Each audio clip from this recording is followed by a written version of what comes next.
Doctor S Jaishankar sir अक्सर अपने bold statement के लिए जाने जाते रहे हैं। अक्सर सोशल मीडिया में ये मीम्स बनते रहे हैं कि जयशंकर अपने ब्रेकफास्ट में वेस्टर्न मीडिया को खाते हैं। एक प्रकार से देखा जाए तो ये सही भी है। हाल ही में भारत के विदेश मंत्री एस जयशंकर ने एक बार फिर वेस्टर्न कंट्रीज की पॉलिसीज पर कड़ा सवाल उठाया है। रायसीना डायलॉग 2025 में उन्होंने इंटरनेशनल लेवल पर एक बैलेंस सिस्टम स्थापित करने की जरूरत पर जोर दिया है।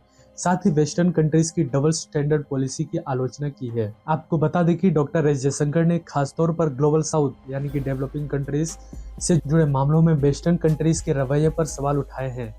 उन्होंने एग्जाम्पल देते हुए बताया कि कैसे पाकिस्तान द्वारा भारत की धरती पर किए गए हमले या घुसपैठ को वेस्टर्न कंट्रीज ने सिर्फ एक रीजनल डिस्प्यूट का नाम दे दिया। डॉक्टर एस जयशंकर ने कश्मीर को लेकर भी वेस्टर्न कंट्रीज के पर्सपेक्टिव की कड़ी आलोचना की है। उन्होंने कहा है कि इंडिया के जम्मू एंड कश्मीर और लद्दाख के कुछ हिस्सों पर दशकों से फॉरेन पावर्स का अवैध कब्जा रहा है। उन्होंने आगे जिक्र करते हुए बताया कि 1947 में इंडिया की इंडिपेंडेंस के 2 महीने बाद ही पाकिस्तान ने अटैक कर दिया और जम्मू एंड कश्मीर तथा लद्दाख के कुछ हिस्सों पर कब्जा कर लिया।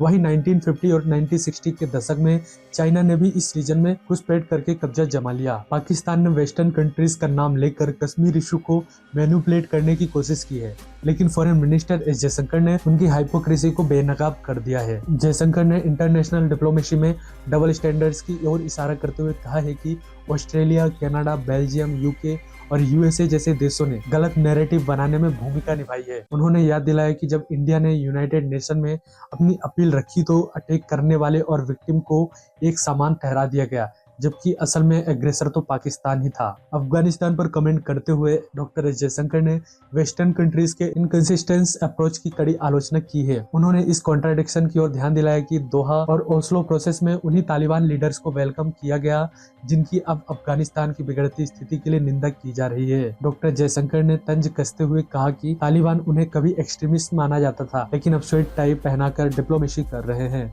फिर भी उन्हें एक सीरियस इंटरनेशनल कंसर्न की तरह देखा जाता है। फॉरेन मिनिस्टर की इस टिप्पणी ने ग्लोबल पॉलिसीज में चल रहे कॉन्ट्राडिक्शन की ओर ध्यान दिलाया, जहां देशों की डिप्लोमेटिक स्ट्रेटेजी अक्सर अनरिजॉल्व इश्यूज पर आधारित होती है। आपको बता दें कि फॉरेन मिनिस्टर एस जयशंकर का यह बयान सिर्फ एक प्रतिक्रिया नहीं था, बल्कि ग्लोबल पॉलिटिक्स में इंडिया के बढ़ते कद का ऐलान था। वेस्टर्न मीडिया जो हमेशा नैरेटिव मैनिपुलेशन में माहिर रही है, आपको बता दें कि वह इस बार अपने बायसनेस के जाल में फंसकर रह गई है। जयशंकर ने न सिर्फ तथ्यों के साथ पलटवार किया, बल्कि अपनी शार्प विट और अनअपोलोजेटिक एटीट्यूड से ये साफ कर दिया कि इंडिया अब सिर्फ सुनने वाला नहीं है, सुनाने वाला देश बन चुका है, जिससे कि अगली बार जब कोई भी इंडिया की सोवर्निटी, डिप्लोमेसी या ग्लोबल स्टैंड पॉइंट पर सवाल उठाएगा तो उसे याद रखना चाहिए कि जयशंकर स्टाइल में जवाब मिलेगा। तो दोस्तों, इस बारे में आप सभी क्या सोचते हैं? आप अपनी राय हमें नीचे कमेंट बॉक्स में पिन करके जरूर बताना, और वीडियो अच्छी लगी हो तो वीडियो को लाइक और शेयर करना, चैनल को सब्सक्राइब करना मत भूलना। Thanks for watching.